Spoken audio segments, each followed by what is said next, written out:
Benny Hill made the world laugh without saying much at all. A single look, a quick movement, or one of his famous chase scenes was enough to bring millions to tears of laughter. But the way his life ended couldn't have been more different.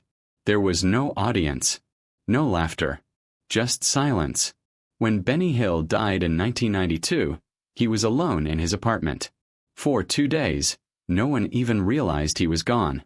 The man who once controlled the rhythm of global laughter left the world quietly, without the spotlight he had lived under for decades. And that's where the real story begins. Behind the fast-paced comedy and cheerful performances was a man who lived a deeply private and often lonely life. Benny Hill never married. He had no children, no close family life, and very few lasting relationships. While millions felt like they knew him, almost no one truly did.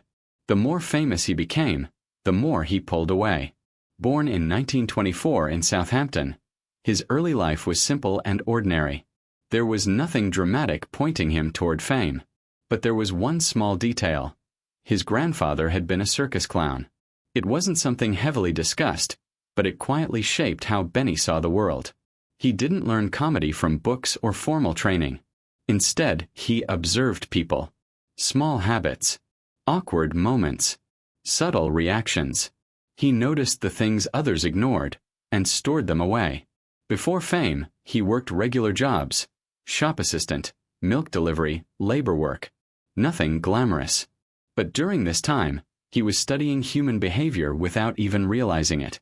Later, those observations became the foundation of his comedy.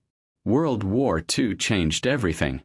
While serving in the army, Benny was eventually moved into an entertainment unit. For the first time, he performed in front of live audiences regularly. But these weren't typical crowds. They were soldiers looking for relief from war. Here, he learned something crucial. Laughter isn't luck. It's timing. Every joke, every pause, every reaction, it all had to be precise. If it worked, the audience laughed. If it didn't, silence.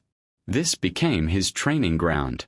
After the war, his rise wasn't instant. He struggled on radio and small stages, often going unnoticed. But he kept refining his craft, adjusting every detail based on audience reactions. Then television changed everything. By the 1950s, Benny Hill found his space. His sketches, physical comedy, and unique timing made him stand out. When the Benny Hill Show launched, it became a global sensation. At his peak, he was watched by millions across more than 100 countries. His humor didn't rely on language. It relied on movement, expression, and timing. That's why it worked everywhere. But success came with a cost. As television evolved in the 1980s, audiences began to change. Criticism grew. His style, once celebrated, was now questioned. Eventually, his show was canceled, not because he failed, but because the world around him had changed. And just like that, the laughter faded.